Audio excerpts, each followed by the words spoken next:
So now we are going to discuss on the earth leakage circuit breaker ELCB. ELCB is nothing but a voltage operated system, and that is a system which is being used in the olden days, and nowadays it is being replaced, and it is being no longer used in the new installations. So it basically works on whenever there is a current which is flowing through the earth terminal or the earth electrode that is being detected by the system, and with that the system will trip by itself.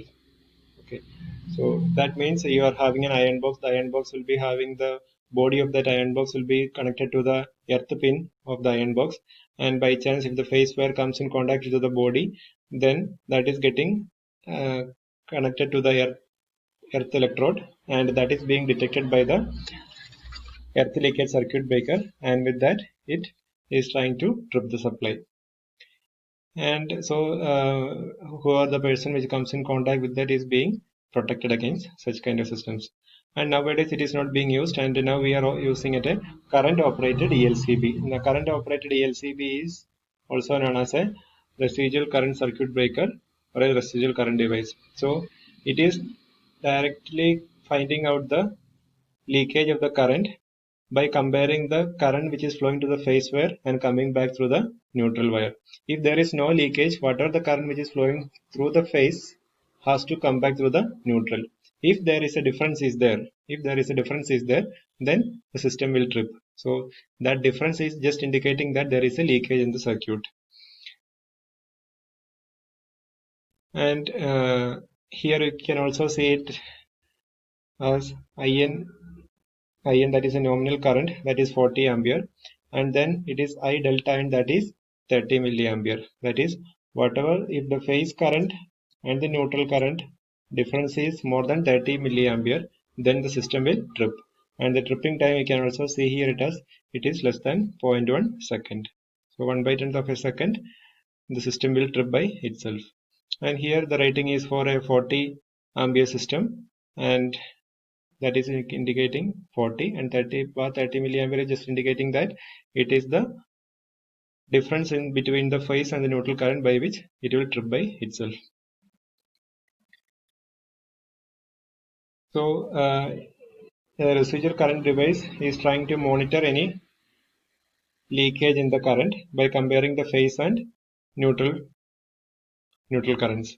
So the amount of the current which is flowing through the phase line should return through the neutral, but if there is any change in that, then it is indicating that is a leakage, and therefore system will trip. So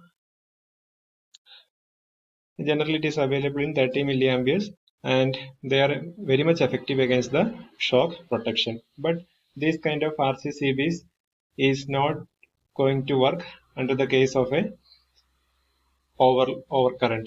So under such conditions, we have to facilitate an overload protection to the RCCB, and that is being discussed with the RCBO, that is residual circuit breaker with overload.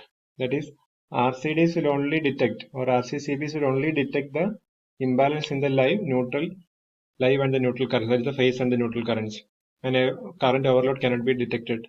So in order to get the ability of the overload current protection, then you have to incorporate the features of MCB to RCD, and then it is known as a residual circuit breaker with overload. So now if an RCBO is used, it has a protection against the earth leakages, and at the same time it is also protection against the overcurrent.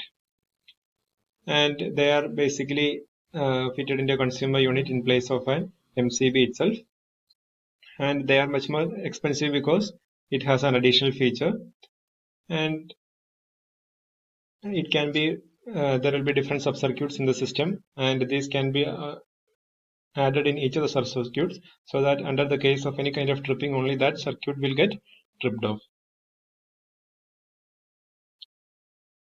Now regarding the selection of the cables, so we have seen our electrical wiring in our house. So we have certain wiring for electrical fans are there, ceiling fans are there, then tube lights are there, LED lamps are there, then you will be having charger points are there, and the type of the wire or the size of the wire which is used for all these applications will be different. So in the case of a normal light and fan circuit,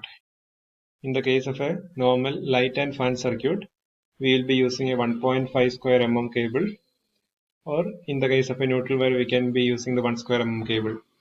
And if you are having a plug point, a normal 6 ampere plug point, it will be using a 1.5 square mm cable. But just imagine that you have to use an electric iron, or you have to operate a mixie. Under such conditions, the thing is that the amount of current rating is very high. Therefore, you have to use a higher current carrying capability of a plug point. So the wiring which is used for such kind of things will be larger. So in the case of a power circuit, that is in the case of washing machines, in the case of electric geysers, in the case of electric mixies, so we will be using 4 square mm cable. And if the power circuit is more than 1 kilowatt, then we will be having a sizing will be as per the calculations and the norm specified by the Indian standards. And insulation, it always all the type of wires which will be using will be copper wires, and that has to be always PVC insulated, conforming to the BIS specifications. Okay, thank you.